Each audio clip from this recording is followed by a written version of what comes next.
Good morning बच्चों। कल हम तुमको बता रहे थे मापन के बारे में कि क्या है मापन, हमें मापन की आवश्यकता क्यों होती है।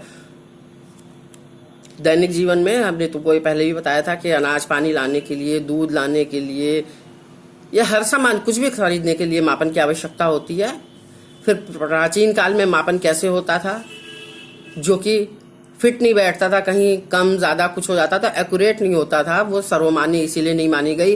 फिर जैसे जैसे विज्ञान तरक्की करता गया, पहले MKS पद्धति में, फिर MKSA पद्धति में, फिर अंतर्राष्ट्रीय मानक प्रणाली यानी SI पद्धति को पूरे विश्व ने सर्वमान्य कर लिया है।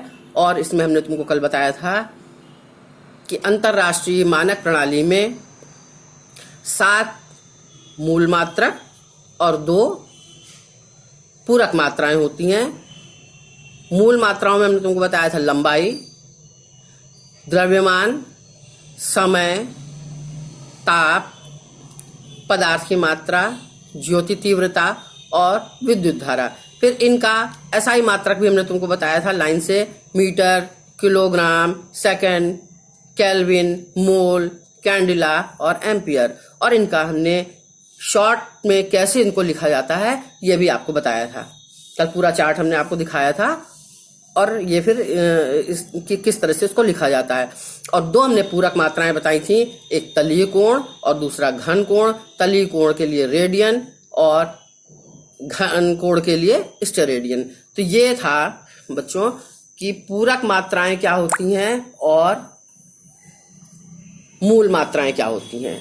ये अभी आपका इतना डिटेल नहीं है 6th क्लास में। अभी आप जैसे जैसे आगे क्लास में जाएंगे इसके बाद बारे में आपको फिर पढ़ाया जाएगा। इस बात बच्चों दैनिक जीवन में हम लोग जो लेते हैं, जो हम लोग अपने ताप को लेते हैं, शरीर का ताप लेते हैं, वो सेल्सियस या फ़ारेनहाइट इन सब से लेते हैं, या कमरे का टेम्परेचर लेते हैं तो उसमें लिखा आता है इतने फ़ारेनहाइट या इतने सेल्सियस। तो दैनिक जीवन वाला जो है ये सेल्सियस में लिया था। अब क्षेत्रफल का मापन अगर करना है बच्चों, हमें क्षेत्रफल पहले क्या है ये तो तुमने शायद 5th क्लास में भी पढ़ा होगा, 4th क्लास में भी पढ़ा होगा कि कोई वस्तु का पृष्ठ यानी किसी भी वस्तु का जो तल होता है वो किसी सतह पर जितनी जगह घेरता है उस जगह को उस वस्तु का क्षेत्रफल कहते हैं। अभी जैसे मान लीजिए, अभी हमने जो चार्ट कल आपको दिखाया था, ये एक इस तरह से ये जगह ये है चार्ट, और इसको हमने इस डिब्बे के ऊपर इस तरह से रख दिया। दिख रहा है, इस डिब्बे के ऊपर इसको इस तरह से रख दिया।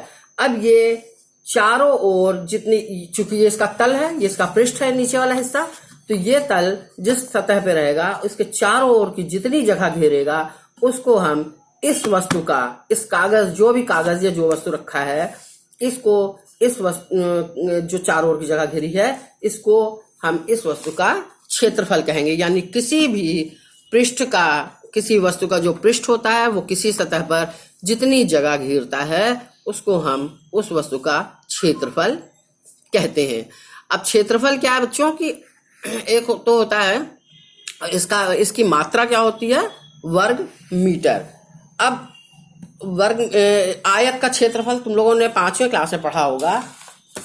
आयत क्या होता है बच्चों, जिसके आमने सामने, ये गणित में तुम लोग पढ़ चुके हो, जिसकी आमने सामने की भुजाएं बराबर होती हैं। यानी ये भुजा बराबर इसके और ये भुजा बराबर इसके। दिख रहा है तुमको, आयत क्या होगा, आमने सामने की भुजाएं बिल्कुल बराबर होनी चाहिए। ये भुजा इसके बराबर और ये भुजा इसके बराबर। तो आयत का अगर इस ऐसा कोई है चीज आयताकार है, उसका अगर हमें क्षेत्रफल निकालना होगा तो हम कैसे निकालेंगे, आयत का क्षेत्रफल। यानी चूंकि ये रेखा बराबर इसके है और ये रेखा बराबर इसके है, तो यानी ये हो गई लंबाई और ये हो गई इसकी चौड़ाई। तो आयत का क्षेत्रफल निकालने के लिए हम क्या करेंगे, इस लंबाई से इस चूंकि ये चारों बराबर है, ये इसके बराबर ये इसके बराबर ये, तो 2 बार ना जोड़ें, हम एक ही बार कर लें, लंबाई गुणे चौड़ाई। अगर लंबाई और चौड़ाई को गुणा कर दें तो इस वस्तु का क्षेत्रफल निकल आता है। जो भी ये वस्तु होगी इसका क्षेत्रफल निकल आएगा। इसके बाद आता है बच्चों वर्ग का क्षेत्रफल। वर्ग क्या है, जिसकी चारों भुजाएं बराबर हो।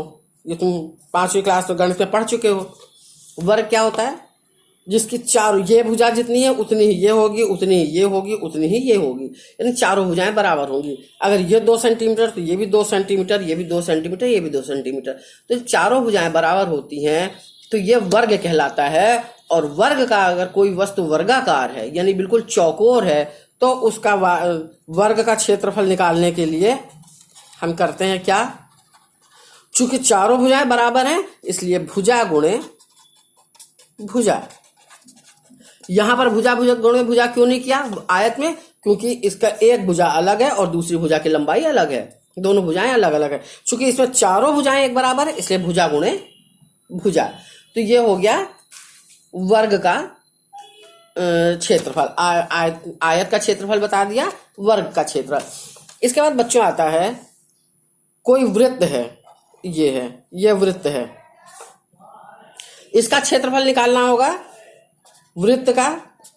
तो वृत्त का क्षेत्रफल निकालने के लिए पाई आर स्क्वायर, आर जो होता है इसका ये रेडियस यानी जो त्रिज्या जिसको बोलते हो, केंद्र से लेके परिधि तक की दूरी को त्रिज्या बोलते हो, ये तुम 5वीं क्लास में पढ़ चुके हो।